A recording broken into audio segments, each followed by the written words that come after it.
My videos used to get 50 to 100,000 views on average, sometimes hitting 1 million, and I was undeniably making bank in this time. Nowadays, it's more like 5 to 10,000 views, and this drop in views has translated into a 90% drop in advertising revenue. Luckily, I don't make money just via ads on YouTube, but my affiliate marketing has dropped 97%. My fan funding, like Patreon and memberships, has dropped 80%. Merchandise has dropped 100% because I don't sell any merch right now. Sponsorships are down about 90%, and all the profit from my entirely separate business dropped 100% because I closed it. I mean, basically what I did to grow the channel is I found a niche, I conquered the niche, and then I left the niche because I wanted to change what I was doing. I'm really tired. It's really hot out. I thought I'd be able to do this like walking. This is also very steep. I've talked many times about why I changed the content on my channel, even though people still ask every day. The short answer is I got sick of it and didn't like it anymore. And I did stick with it. Oh my God. We're like rock climbing. And I stuck with it for way longer than I wanted to. I mean, mostly because of the money and the views. But eventually I was like, all right, I can't do this anymore. I switched it up completely, and I started working on a bunch of new, completely unrelated series to what my channel used to be. There was the Getting a Life series, which I hope to recontinue. The Getting a Life series was, to date, my favorite series I've ever made, and I hope to continue it, but it was really expensive. I could only post them infrequently. They didn't perform well enough to justify like I literally couldn't do it. I was spending so much time working to make money that I couldn't even make this series. Okay, we're gonna sit down. There's so many bugs. Let's make some progress here.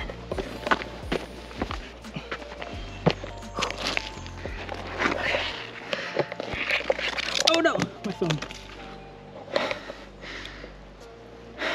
It's so humid and hot and so many bugs. And then there was the Gig App series, which was very easy to monetize. There was a huge audience for it and pretty much endless potential. It was also pretty easy to make the videos, and I made money not only from the videos, but from doing the gig apps themselves. This was like DoorDash, Uber, Amazon Flex, Instacart, ways to make money on your own time via side hustles, and it performed really well. These videos did good. The main downside was it wasn't fulfilling to make. I couldn't really, it was impersonal. It was more about the task and less about my own personality, so it was hard to get that to show through. And it was a little bit manipulative in some ways.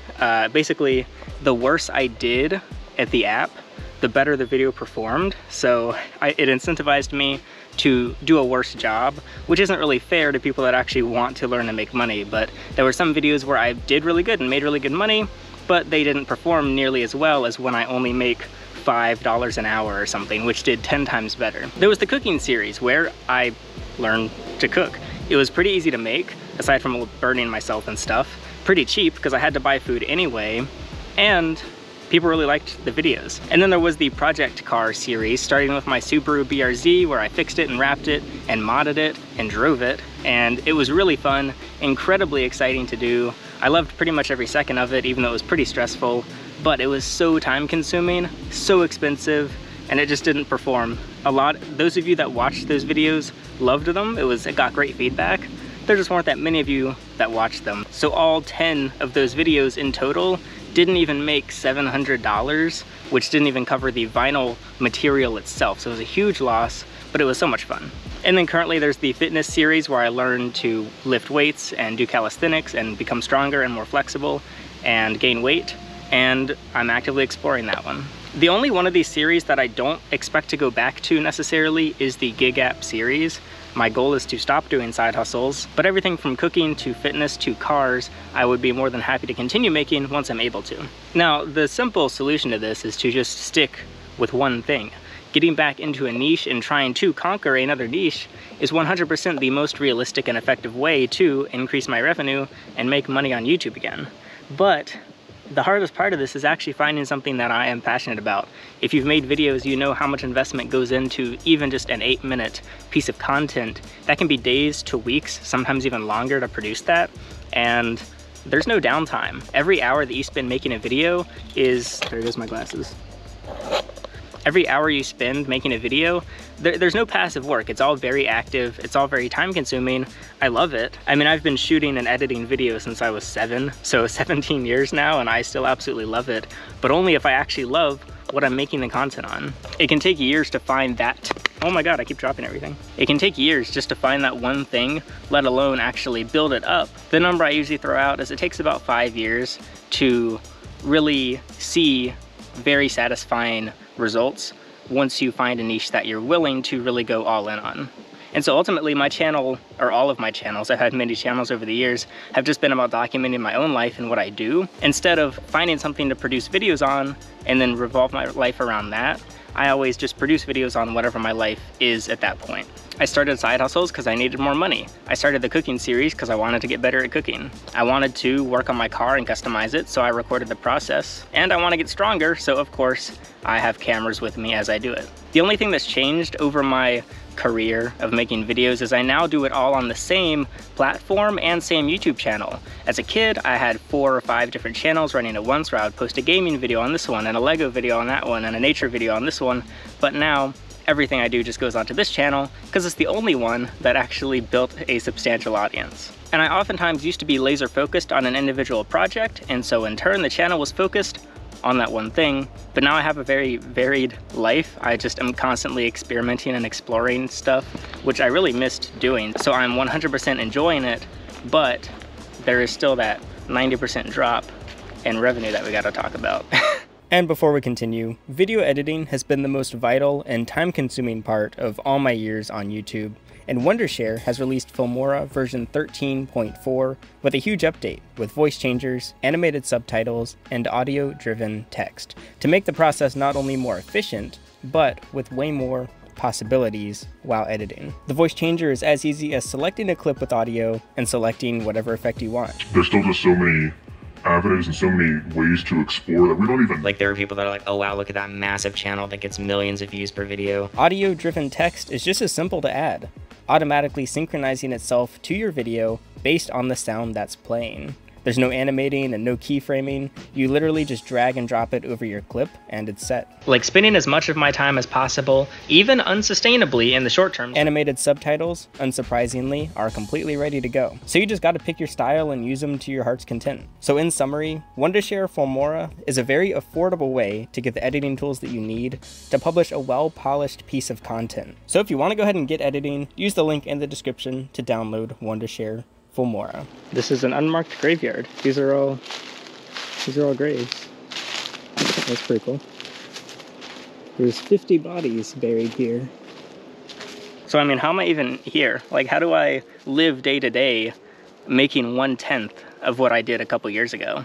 Well, the answer is not being frugal and not savings. I kind of ran through that. So I had 3 options, which was increase my income, decrease my expenses, and liquidate my assets. My first focus was to decrease my business-related expenses. Now, when I say I closed my business, yes, there were 2 separate entities, but ultimately, YouTube is also technically a business, and so I went through everything I was spending to see where I could cut costs. One that sucked was I broke up with my accountants. It's incredibly useful to find a small business accountant that knows exactly what you're doing. And my accountant knew to a T how everything in both of my entities ran. He managed every single dollar that came in and went. I mean, I was the one spending the money, but he was the one keeping track of it and making sure I pay the right taxes and pay as little tax as legally possible, as well as just keeping track of where my money's going. And so he was an incredible tool, as well as his own assistant, and like he had a small team, but he cost $200 an hour. And when I'm making $20 an hour driving for Uber, I have to drive 10 hours for every 1 hour of his time. I also got rid of as many subscriptions as I possibly could. This was stuff like cloud storage and different email inboxes. And I got rid of some domains that I didn't need, as well as web hosting I decreased. Just all the kind of digital software service stuff that you don't think about, but that's constantly sucking money out of the account every single month. I also stopped outsourcing pretty much everything, from these YouTube videos, I had an editor for quite a while, I think over a year, and he edited dozens of videos, and it was great. I would just shoot a bunch of content, dump it on him, and he very quickly would return me this perfectly polished video ready to upload. All I had to do was the thumbnail art and the metadata, but money.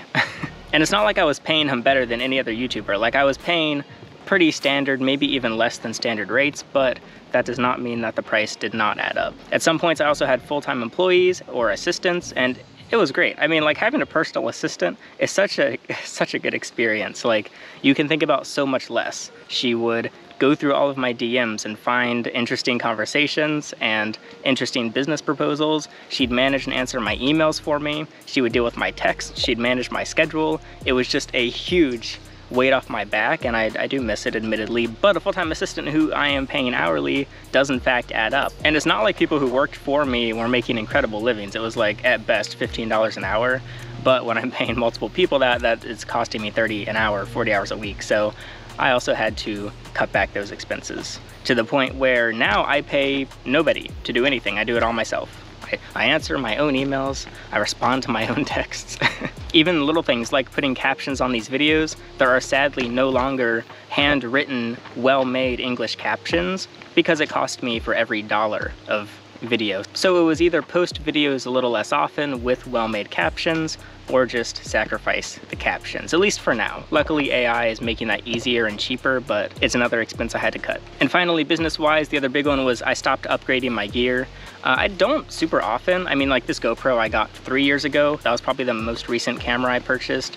I've been using my main camera, a Lumix GH5, since like 2017, and it's still working. But anytime I would look at new microphones or lights or various equipment that would make my life easier and make videos better, I just decided I'm gonna have to hold off on and just work with what I got. And then there are personal expenses where, totally not related to business, I just questioned every single dollar, down to every penny, that leaves any of my bank accounts or that gets charged to any of my credit cards. Not only was this canceling stuff, like, just streaming services. I got rid of Hulu, for example. These are small things. I downgraded my home's internet from 1 gigabyte to half a gigabyte. That saved me like 40 bucks a month. I canceled my trash service and just take it to the dump myself, which also saved me 40 bucks a month. I got rid of gas and propane to my house. I just converted everything to electric so I don't have to deal with propane and electric. And I also just tend to aggressively negotiate everything now, from any service that I was like, oh yeah, whatever, I need to get my water filtered and I need to get the filtration service done. I was paying them like $700 a year or something. I was like, why am I doing that? And I was like, I don't want to do this anymore. And they're like, well, you need it. And I was like, we'll find out. And I was able to negotiate them down to $200. So I feel like I was probably just getting scammed there. So maybe it's a good thing that I had to start thinking about every single expense. Anytime I work with a mechanic or someone that does electrical work or plumbing or whatever, maybe this is kind of an asshole move, but I negotiate with all of them to pay as little as possible. But ultimately, I've just tried to not hire anyone for anything. Speaking of outsourcing, not only business-wise, but personally, I have not actually hired a plumber or electrician in quite a while because I've just like, all right, screw it. I'm gonna try and do it myself. Hopefully I won't electrocute myself. I was able to fix my HVAC and my sink and my toilet through some struggle. And there's other things I have not fixed. Like I have a lot of wiring issues in my house that I just can't figure out, but I'm just gonna live with the faulty wiring until I can either afford the time or money to figure it out myself or pay someone else to do it. I also needed a lot of window replacements, which I got quotes for and was about to set up appointments for, but I was like, all right, I gotta save this money. So I just duct taped all the windows instead of actually replacing and repairing them. There's just duct tape everywhere. And so a lot of this is not permanent solutions. It's kind of just putting them on the back burner until I can deal with them later. Just nothing that's catastrophic or nothing that will lead to more expenses down the road. Like it doesn't cost me more to fix a broken window in a year versus if there was like a leak or something and my house is flooding or rotting. Yeah, I should probably deal with that sooner than later. But it is important to mention, I did continue spending frivolously in some areas. Essentially, I didn't want to burn out of like cutting out all of this cost because I still want to, I don't want to be miserable. I want to give myself some small things. Even if this means that maybe I have to work a little more, or my savings doesn't build as fast, or my debt isn't paid off as quickly, I still buy a lot of bubble bath. If I don't get my weekly baths, I will die. I also still have some personal subscriptions like YouTube Premium and Spotify, and my car has a subscription. I also renewed my gym membership. I actually got a new gym membership as well, so that is probably my most expensive subscription. And I do still, even now, eat food out of the house. I still go pick up food. I still order DoorDash occasionally, not as much, but I don't cook entirely at home. And then there's liquidating assets. Now, I don't own that much stuff to begin with, but I was still able to find an impressive amount of things to just sell and get rid of on eBay and Craigslist and sell to people that I know, as well as selling some stuff just on my own Discord server to people that are there. There's a lot of random stuff that I just had lying around in my backyard and in my shed and under my house, like equipment and supplies, and I got rid of everything. And even after shipping cost, I was able to make a substantial amount that probably covered my mortgage for a couple months just by getting rid of stuff under my house. So it's now completely empty, and I got cash in return for that. And I don't buy that many electronics, but I have certainly built stuff up, whether it be some keyboards and some mice, an extra monitor or two, and some extra camera equipment like additional lenses. I just purged everything that I didn't need and that didn't really benefit making video or editing. I mean, electronics wise, I pretty much just make videos. I don't really play games and stuff. So anything I didn't need to run this YouTube channel pretty much got sold. There were even, I mean, I have a pretty simple wardrobe, but I simplified it even more. There were some clothing articles that I just didn't really wear. I used to buy merch from YouTubers more often, and they are oftentimes desirable. So I was able to sell, I think, merch from 3 or 4 different YouTubers that I just happen to have that other people could appreciate more than me, while I appreciate the cash that I get from the sale. I basically just went through every room of my house and was like, do I need this? Would I miss it that much? There were some things that I did miss. Like, I started collecting gold and silver a couple years ago, and it hurt. And after lots of deliberation, I sold my gold. I sold my very first gold coin that I had purchased. I lost no money on the sale, but also it didn't appreciate. Like, the price of gold goes up and down, and when I sold, I ended up just netting essentially $0. It was kind of just I guess it protected me from inflation technically over a few years, but I sold it for like $2 grand, so hey, that's another month of mortgage. I even went through my garage and was like, all right, let's see if there's anything in here. And I found 2 or 3 tools that I just never really touched, like electric hand tools. And I was like, all right, these can go on eBay or Craigslist, and those sold pretty quickly. And there's still some stuff that I've been considering selling that I just haven't quite yet. For example, firearms wise, I don't need everything that I have, but currently I've kept the firearms, but sold some of the accessories. So on Craigslist, which was kind of hard to do because they're restricted to sell there, but I sold a red dot and a flashlight attachment, as well as a couple scopes, while still keeping the actual firearm itself, so that worked. But the biggest cost reduction of all was decreasing my monthly payments going towards debt, and that is payments for loans. Or yeah, that's it, that's payments for loans. That's what debt is. So far this year, I've reduced my monthly debt payments by $500, and this was by paying stuff off early. Luckily, I was not accruing any additional interest, so that was huge for me. That was very important that I kept up on my payments, but I was able to pay a few things off 2 or 3 times as quickly as intended, and so that's just gone and behind me. Took a lot more work, and I still have payments to make, and I still have some debt to deal with, but I've decreased it, and I'm just gonna continue doing that until, I guess, till it hits 0. And then the third and final step in this process is increasing my income. But I'm gonna break this down into 2 sections, that being away from YouTube and on YouTube. The biggest income increase away from YouTube has been gig apps and side hustles, the stuff that I was making videos on, like DoorDash and Amazon. In the past 1.5 years or so, I have made $22,000 driving for Amazon Flex, as well as about $7,000 from driving Uber passengers. There was $1,000 or $2,000 also made from the other apps that I made videos on, like Instacart and DoorDash, but the majority was Amazon and then Uber. So this is $30,000 extra dollars that would have ideally been made from YouTube, but since I couldn't do it that year, it came from side hustles. The second biggest increase away from YouTube is roommates, or tenants, kinda, I guess. I guess I'm kind of a landlord, but I also live there, so it's, I don't know, I guess it's both. Basically, my house has 3 bedrooms plus a bonus, so I moved myself into the bonus, and I am currently renting out 2 of the bedrooms for a total of $600 a month. Maybe I'll rent out the 3rd, I don't know, we'll see. And then the final is doing random favors for money, but nothing too crazy out there. Just any opportunity I see to make money, I'll do. I have a trailer, so if people need stuff delivered or hauled or towed, I'll tow it for them for a price. If people need a ride somewhere, I drive them somewhere for a price. I also kept an eye out for any sort of study. In fact, I splurged and spent money on a new VR headset, which I was like, maybe I shouldn't have bought this headset. But then I ended up coming across a study that paid $450 to people with VR headsets. And so with that, combined with selling my old VR headsets, I ended up actually making money buying a new VR headset. Because after those sales and that few day study, I made like $700, but I only paid $600 for the headset, so it works for me. I also literally just scroll through local subreddits, and if people need stuff done, I'm like, I'll offer if it pays me something. So I taught a guy to drive stick shift for $100, and I've actually taught 2 people now, so I mean, if you're in the area, it took just a couple hours and he was pretty comfortable behind the wheel by the end of that. But the general idea is if it's something I'm comfortable with and it seems interesting, and plus it's just fun to do something unique, if it makes me a little bit of money, yeah, why not? I go give it a try. Sometimes it works, sometimes it doesn't. Sometimes it's a waste of time. Sometimes I lose money. Even just think about investing itself. I used to invest. I don't have the money now, believe it or not, but some days you make money, some days you lose money.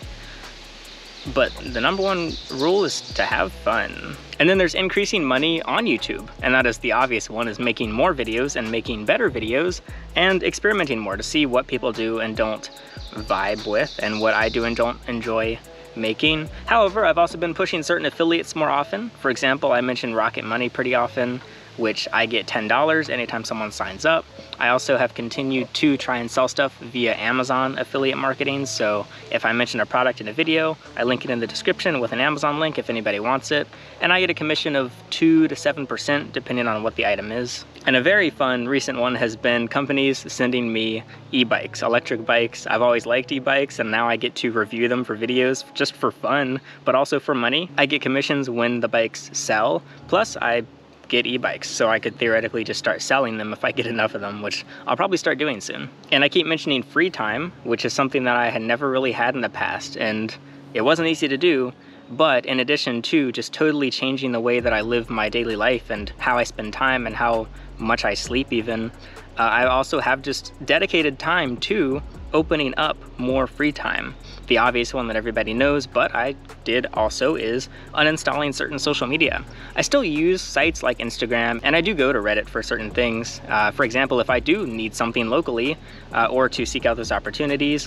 Oh my God, I dropped my phone again. That's where my script is. But I only use it on my computer now. So on my phone, I've uninstalled like Twitter and pretty much everything except for YouTube and Discord. It's just to avoid those unnecessary app opens, and instead I have to go to my computer to do it. And another big one is making my own mind more efficient and productive. A huge way has been through exercise itself. It's made me feel a lot better, feel a lot more refreshed, and not only does the exercise help me physically, but it helps me when I sleep. I think I do sleep better. I sleep less, actually. I don't need as much sleep to feel rested. And I mean, obviously good sleep and good health are, I mean, what else? What's important if not those things, basically? But that's not to say that I'm in the clear yet. I still have things to catch up on. Like, I'm currently caught up on taxes, but there's gonna be another tax bill next year, every year in fact, till I die. And I did open a new credit card. This is like my 5th credit card, but it is a better credit card. I don't have money on all my cards. However, it's usually not a great sign if someone's like, oh yeah, I'm getting my finances in order, and then they open another credit card. So I've put money on this. It's certainly building up, but I'm at least not missing any of my payments or building up interest on this card. And again, speaking of free time, once again, I have a limited amount of it because I do work a lot more. Like last month, I did an Amazon shift at least once a day, which is about a 4 to 5 hour investment. That made me a surplus of $3,000 this month, but also I did literally nothing else other than work Amazon and work on videos and then try to sleep in between. In other words, the way that I'm going about this is not sustainable. I don't want to live my whole life the way I have been the past couple months because it has been a lot of work, but there is an end in sight when I actually kind of clear things up and get my finances even more in order. And my house really does need repairs. It will continue to get worse. I mean, you gotta maintain anything. It's not being appropriately maintained so that I can save money in the short term as I hopefully build back up my YouTube channel and continue to increase my revenue. Also, I have no savings. My savings account has maybe 3 cents from interest last month. There's $0 in my savings. I've run through all of it, and I'm used to this at this point. I haven't had savings in well over a year, maybe 2 or 3 years. It is 2024 after all, maybe 2 years of no savings. My savings account is basically my credit card and my silver. I still have silver, so I could sell the silver if I really do need money. But I'm trying to hold on to the silver. But I am confident that I'm on the right path to get this stuff in order. I am going to have a savings account. I am going to be free of debt. And I am very confident that I will rebuild this channel to where I can go 100% full-time just back into YouTube if I want. But maybe I'll still want to do the occasional Amazon shift. I won't. I don't think I'll want to. But the opportunity will still be there if I so desire. Also, my YouTube channel is not as dead as it looks. I know a lot of comments will say dead channel, but it still gets hundreds of thousands of views. That's a lot of views for a channel. I know there's people that are getting millions, tens of millions, billions of views, but you can only compare yourself to people so much. There's such a huge, just a massive spectrum of channels, and to call my channel dead is more of an insult to people with smaller channels than mine, because there are channels that are thriving that are a fraction of the size of mine that get 100 views per video or even 50 views per video. They still have their own audiences. They are still hopefully getting value and joy and fulfillment out of it. And yeah, so my channel still has an audience. There's still a lot of you that watch every video. And I always have to remind myself, there's a lot of you that don't ever comment on videos and don't ever engage or even like the video, but you still watch them, maybe infrequently, but some of you watch every single video and never say anything. And I know that because I'm a viewer of many channels where I watch every single video religiously, but they don't even know I exist. And I remember, all right, there's people like that for me too. So I think it's actually more insulting to the audience itself to call the channel dead, not so much to me, because there are so many people that do actually invest their time into watching what I make, which I always think about and always appreciate. So yeah, thanks for watching. We're not leaving yet. But yeah, in other news, it's not all about YouTube and it's not all about money. I'm feeling good. I'm very happy today. I am the healthiest I think I've ever been. I am feeling very motivated and I have a lot of clear goals. I mean, even now, like I was able to open up free time for myself. I'm in Connecticut right now. I live in North Carolina. Why am I in Connecticut? Where am I? What if I forget how to get back to the car? Also, I have not gone into financial ruin yet. I don't need to declare bankruptcy. I don't accrue interest. Somehow, I've hit every single payment. I haven't missed a bill. I haven't missed a mortgage payment. Yes, I cut it close. I sometimes have dollars in my account month to month, but if I'm making it, I'm making it. I've also been aggressively working behind the scenes on getting more brand deals, because if I can maximize how much I make per video, I can focus more on those videos instead of just trying to crank them out and hope that they go maybe a little bit viral or start trending. And slowly but surely, I am rebuilding that fan funding, thanks to you who become members. I do still have a Patreon, but I really just push the YouTube memberships now. And there are a lot of people that choose to give me $2 to $5 a month, depending on what they want to get, and that makes a big difference. I think there's about like 160, 170 people that choose to support me purely because they want to, which is great, and I really appreciate that. I mean, I would think that I have a pretty good understanding of how YouTube works relative to the average person, and yet I still get super surprised at just how flourished a community can be, no matter how small. Like there's channels with very small view counts, but because their viewers are so dedicated and so passionate about watching the content and like really like that creator, that they can make as much money and be as sustainable as a channel getting millions of views per video. Like there are people that are like, oh wow, look at that massive channel that gets millions of views per video that's maybe producing YouTube shorts or certain types of content that you can't really monetize, versus a channel with even just 1,000 views per video, but because they get so much investment by their community that they're doing better. It's really cool. It's very like endearing to me and just exciting to see how, if you really dedicate yourself to your community and focus on building a community versus getting as many views as possible, like basically what is possible from that. I think it's really cool. There's still just so many avenues and so many ways to explore that we don't even know about yet, that like people are still just every day like, oh wow, this is a new niche that we can do stuff on, or this is a really old niche that can come back, focusing on really popular trending things. It's just like, sometimes it is a little scary how infinite it is of the stuff that you can do on a YouTube channel. because it's like, wow, where do I start? What do I even do? I have trouble with this. I'm like, I can make videos on anything right now because I don't have a single focus. It can be overwhelming, but ultimately it's much more of a pro than a con. And so, in short, I lost thousands of dollars a month in income. Like it takes me, like think about what 90% is. What I make in a year now is what I used to make in 1 or 2 months. It's a big difference. I did have to make serious big lifestyle changes, but by just like trying to not panic, trying to step back and think about things realistically and try different things, I've been able to figure it out. And so most likely if you go through something similar, you could also figure it out. If you just don't panic, it's not so over. You can be so back.